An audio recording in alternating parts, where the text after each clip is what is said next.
En automne 1536, William Tyndale fut conduit de sa cellule du château de Vilvoorde au lieu de son exécution prochaine. Là, un poteau avait été dressé pour lui. Tyndale y a été enchaîné et étranglé à mort avant que son corps ne soit brûlé devant une foule de badauds. Son crime ? Tyndale avait voulu voir si les enseignements de l'Église concordaient avec son étude de la Bible. William Tyndale est mort, convaincu que la Bible est la parole de Dieu.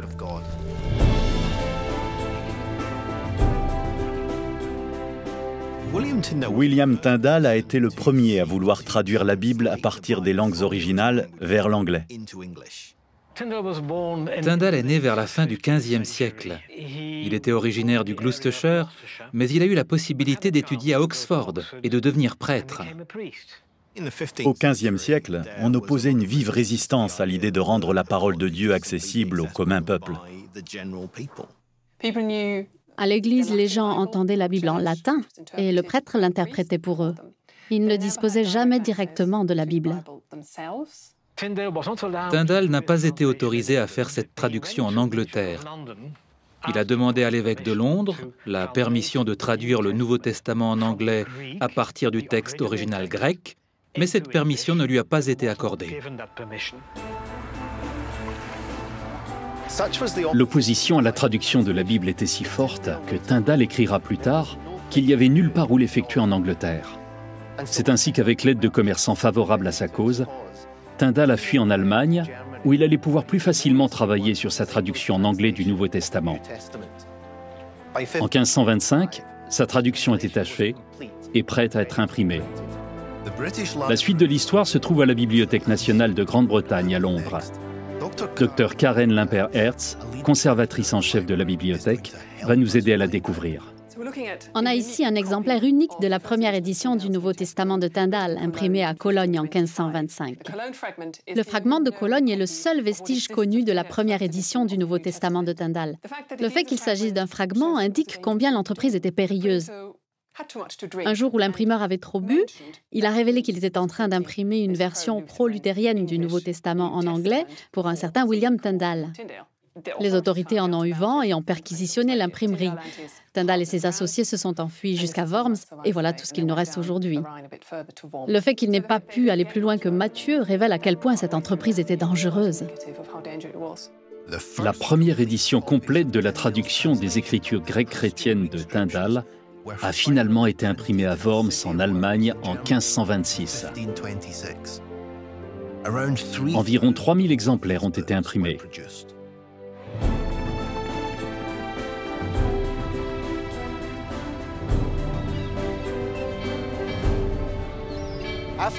Après avoir quitté l'Allemagne, Tyndale s'est installé à Anvers.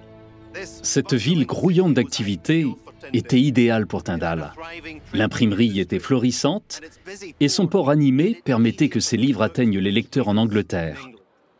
Professeur Guido Lattrey m'a gentiment proposé de me faire visiter les rues où Tyndale avait marché quelques 500 ans plus tôt.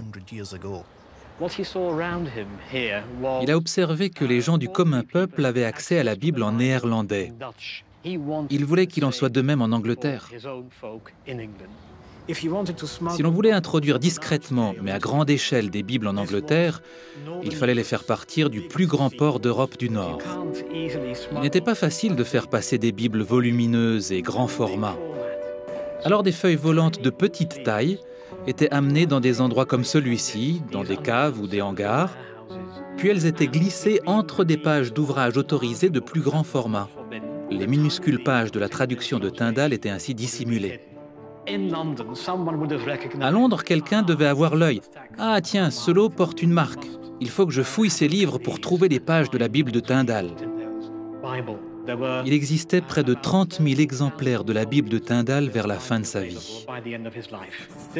C'était un homme courageux, un grand homme en termes de courage et d'investissement personnel. Et les risques qu'il a pris ne peuvent être sous-estimés.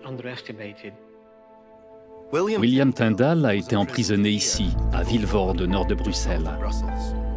Durant l'année où il languissait en prison, sans doute a-t-il pensé à la mort atroce à laquelle il ne pouvait échapper. Tyndale est souvent reconnu pour son influence sur la langue anglaise, mais son œuvre dépassait de simples visées linguistiques. Tyndale aimait la Bible.